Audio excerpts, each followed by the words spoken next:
Sama siang, Miss Melanie, perkenalkan nama aku Malvin dari kelas 11 IPA 2. Sekarang aku ingin melakukan sebuah video penjelasan mengenai masa pendudukan Jepang di Indonesia. Yaitu kita akan memulai dari yang pertama dulu nih, yaitu pengaruh restorasi Meiji di berbagai bidang. Kita akan mengupas sedikit mengenai sejarahnya. Tahun 1603, Jepang itu berada dalam kekuasaan Shogunan Tokugawa. Walaupun kaisar itu berada di atas shogun, namun kaisar ini hanya dianggap sebagai simbol. Shogun tetap memegang kekuasaan tertinggi yang diberikan oleh kerajaan kewarganegaraan. Nah, ini juga ada hubungannya nih sama penjelajahan samudra. Waktu itu bangsa barat akhirnya nyampe juga di Jepang dalam misinya untuk mencari rempah-rempah. Dan juga waktu itu disuruh untuk menyebarkan agama Katolik.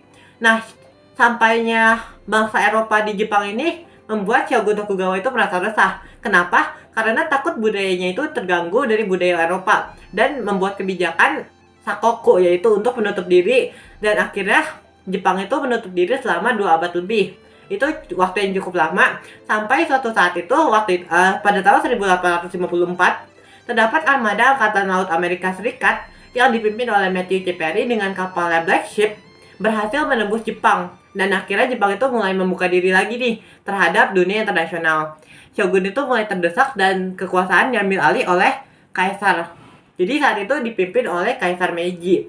Nah, si Meiji ini sebenarnya sangat terobsesi dengan dunia luar, sangat terobsesi dengan budaya luar. Jadi sampai pengen dihapus sebuah budaya Jepang dan digantikan oleh budaya-budaya dari Eropa dan luarnya. Nah, si Kaisar Meiji ini melihat bahwa Jepang ini udah ketinggalan zaman banget, dan akhirnya untuk membuat sebuah restorasi yang dinamakan sebagai restorasi Meiji untuk mengejar ketertinggalan Jepang. Nah, jadi sebenarnya apa sih pengaruh-pengaruh restorasi Meiji itu? Jadi yang pertama di bidang perindustrian. Jepang itu mulai membangun industri-industri besar-besaran sampai sumber daya alamnya Jepang itu mulai habis dan membutuhkan sumber daya alam dari negara lain. Industrinya itu antara lain seperti pabrik galangan kapal, pabrik senjata, pabrik pelemburan besi, dan lain-lain. Sehingga Jepang yang kita kenal itu sebagai negara imperialisme, dan juga membutuhkan sumber daya untuk pabrikan dan lain-lain. Sekarang masuk ke bidang perdagangan. Jepang mulai mengembangkan pelabuhan-pelabuhannya dan kapal-kapalnya menjadi lebih baik dan modern untuk lebih nyaman digunakan untuk perdagangan. Mulai bermunculan bank-bank agar orang-orang Jepang itu bisa mulai menabung dan berinvestasi di banknya. Terdapat juga dumpling polisi, di mana harga jual produk di luar negeri itu lebih mahal dibandingkan harga produk di Jepang, padahal buatan sendiri. Dan juga adanya ilmu ekonomi yang berkembang pesat, industri transportasi, serta adanya komunikasi. Kemudian selanjutnya di bidang militer. Terhadap program wajib militer untuk laki-laki sebagai tentara cadangan. Mulai kuat secara militer, membeli peralatan militer dari negara lain, yaitu Jepang itu juga memesan kapal yang mirip kayak kapal Black Ship ini, kapal perang yang bertenaga uap dari negara Eropa. Serta Jepang itu juga sudah memiliki angkatan perang yang gigih, kuat, disiplin, taat, dan sangat gigih dan berani. Bidang pendidikan, yaitu pendidikan di Jepang juga sudah sangat maju waktu itu. Pas di restorasi Meiji, pendidikannya itu sudah dikembangin baik-baik banget sama si Meiji. Wajib belajar untuk generasi muda, untuk melakukan pertukaran-pertukaran belajar di negara lain, ke negara barat terutama, mengumpulkan banyak guru-guru, dan pendidikan-pendidikan itu dikuatkan. Jadi guru-guru itu dikumpulkan dari barat untuk membantu pendidikan di Jepang, karena Kaisar Meiji ini sangat menekankan pendidikan sebagai dasar dari restorasi ini, menjadikan negara Asia pertama yang bebas buta huruf.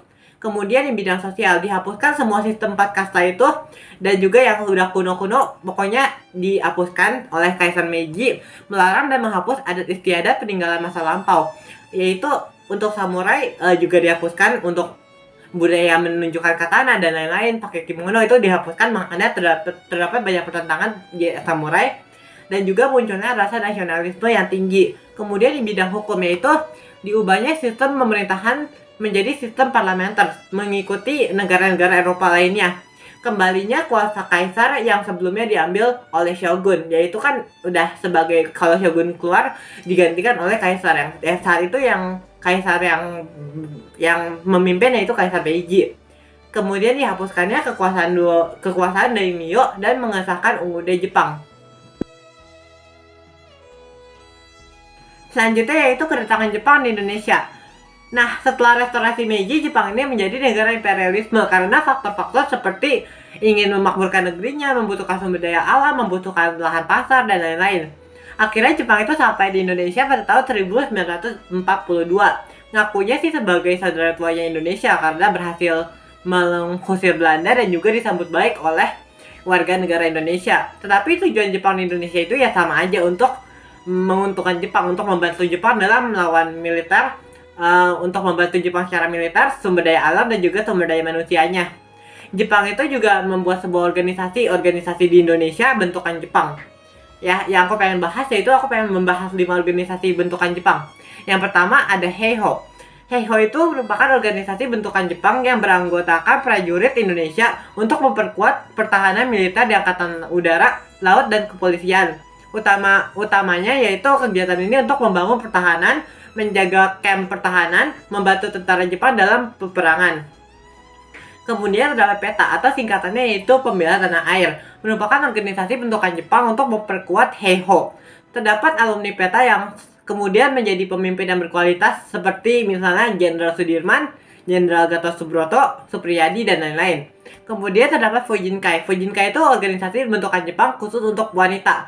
Tujuannya adalah untuk melakukan kegiatan sosial dan juga sebenarnya walaupun melakukan sosial, tujuan utamanya itu untuk tugas sosial, namun Fujinkai ini juga dilatih untuk melakukan sebuah pendidikan militer. Saat situasinya memanas, maka disuruh untuk berperang juga.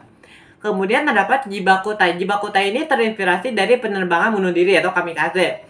Merupakan pasukan berani mati atau yang sering kita sebut sebagai pasukan bunuh diri. Kemudian yang terakhir yaitu mungkin ini organisasi yang berpengaruh sangat besar dalam kemerdekaan Indonesia, yaitu Jawa Hokokai. Jawa Hokokai adalah organisasi pusat yang keanggotanya terdiri dari bermacam-macam himpunan kebaktian sesuai dengan bidang profesinya. Tujuan dari pembentukan organisasi ini adalah untuk tunduk terhadap Jepang sebenarnya, membantu pengumpulkan pajak, upeti, dan hasil pertanian dari rakyat-rakyat kepada Jepang. Namun dengan adanya organisasi ini, sebenarnya organisasi ini juga memperkokoh rasa persatuan dan tanah air untuk rakyat pribumi. Awal muncul dari tokoh-tokoh nasionalisme dan juga awal mula dari kemerdekaan Indonesia. Selanjutnya yaitu perjuangan dan akhir pendudukan Jepang di Indonesia. Keberadaan Jepang di Indonesia lama-kelamaan menimbulkan perlawanan dari rakyat-rakyat pribuminya. Terdapat 3 buah bentuk perlawanan, yaitu yang pertama secara kooperatif. Dari katanya kooperatif yang artinya bekerja sama. Jadi perlawanan ini dilakukan dengan cara bekerja sama dengan Jepang. Mereka berpikir bahwa Jepang itu kan telah menjanjikan sebuah kemerdekaan untuk Indonesia dan mereka mempercayai hal itu. Jadi mereka itu biasanya terdapat di golongan tua dan tidak menginginkan tumpah darah yang lebih lagi. Contohnya seperti anggota dari Jawa Hokokai, Chow Sang-in, dan juga Shushintai. Kemudian gerakan bawah tanah. Perlawanan bawah tanah ini gerakan perlawanan secara diam-diam dengan menyebarluaskan cita-cita kemerdekaan, membuka kebohongan propaganda Jepang, dan golongan ini juga mempersiapkan kemerdekaan Indonesia pada saat kekalahan Jepang. Contohnya seperti kelompok Sukarni, Ahmad Subarji, Sultan Syahrir, dan juga golongan pemuda. Kemudian yaitu perlawanan bersenjata. Gerakan perlawanan yang masih bersifat kedaerahan memberontak dengan menggunakan senjata secara tumpah darah. Contohnya seperti perlawanan rakyat di Tasikmalaya, Indramayu, rakyat Aceh, dan PETA di Blitar.